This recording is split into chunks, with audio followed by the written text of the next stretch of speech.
Hello guys, good day. Mga katubig, mga kabisnes. Ngayon nga pala ay schedule ng paglilinis natin ng ating water refilling station. Ay kung saan ay isasabay na natin ang paglilinis ng ating tangke, no? At ako nga ay puposisyon na at lilinisin natin ang loob ng tangke. Ngayon nga po pala ay si Dichi ang aking tagapaypay, no? Hanggang ako po ay nasa loob. Gawa nga po ng di po ba, napagit ko na sa inyo, mainit nga po. Ayan, wala po siya magagawa ngayon kundi ako po ay paypayang maghapon. At ito na nga po ako sa loob ng tangke. Ayan, binabrush ko nga po ang loob ng tangke na yan. At gawa nga po yan na hindi po yan na i-sprayan ng mabuti ng spray gun. Yung pinakagilid po niyan kasi po nakaukit po siya. Ano po, ayan nga po si Dichi at abot nga po ang paypay sa akin sa loob. Ayan, close up po siya. At sige lang, magpaypay ka lang yan Dichi, wala kang magagawa. Ayan, kung mapapansin nga po natin ay medyo malinis na at kahit po yan po yung sinasabunan ko po At yan po ay puposisyon na po ako at ako po ay lalabas na. Medyo nangangawit na po kasi si Diche nakapapaypay sa akin. Ayan, nagrereklamo na nga po sa akin at siya nga po yung nangangawit na.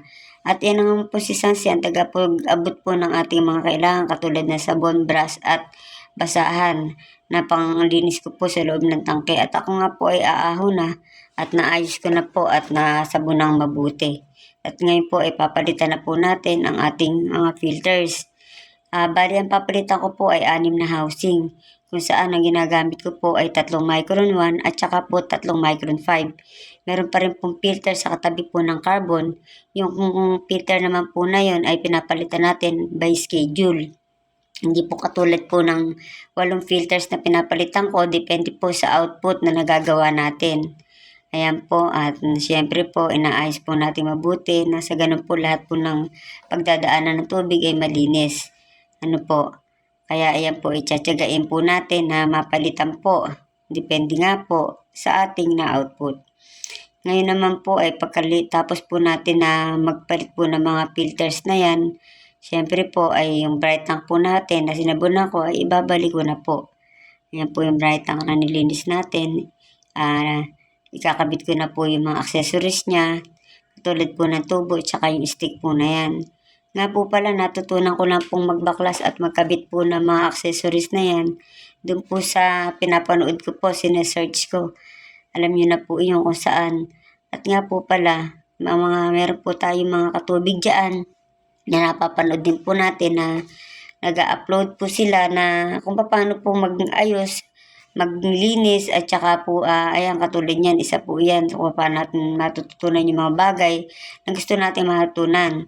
Ayan, yung mga katubig po natin ay willing po silang nagtuturo sa atin. Ano po. Ayan, ganyan lang po kasimple kung paano nyo po inalis, ganun nyo din po maibabalik. At syempre po lalagyan ko na po ng asin. Ayan, ayan po, malinis na po yung brine tank natin, lalagyan na po natin ng 7 kilo asin po yan. O ayan po. At pagkatapos po natin malagyan nga po ng asin yan, syempre po, i-checkin na po natin ang ating tangke. Ayan po, nagpatulo na po ako ng tubig sa loob ng tangke. Ayan, nang sa ganun po ay malinis nga po yan. Yan po, at yan po ay dito po natin yung pinalalabas directly sa ilalim po ng tangke natin. Ayan, palabas po yan sa labas. Pinaraan po natin sa tubo. Ayan po siya. No, yan po natin na babanlawan muna, hindi po muna natin isasara hanggang sa mabalawan nga po natin ang ating mga tangke. Ayan po siya. Yan po. Tingnan po natin. Ayan, pagka naman po yan ay okay na at nabanlawan na po natin, ang gagawin naman po natin, isusunod po natin diyan, i-checkin pong mabuti kung ayos na. Ayan, ang lumalabas na tubig. At pagka po okay na, nakapapatakbo na po tayo ng maraming tubig, gagawin naman po natin ay isasara na po natin ang valve at yun po ay matatagpo natin din sa ilalim ng ating tangke, yan pong red na yan, ano po. Nasa ganun po ay makapaipon na po tayo ng tubig natin, no? Nasa ganun po ay pagka po tayo naglagay na sa mga galon, meron na po. Ayan, at ngayon po ay naka-RO po tayo, yan po ay reject water na itinatapon po natin. Okay po, maraming salamat po at God bless po sa ating lahat. Mag-iingat po tayo. Salamat po.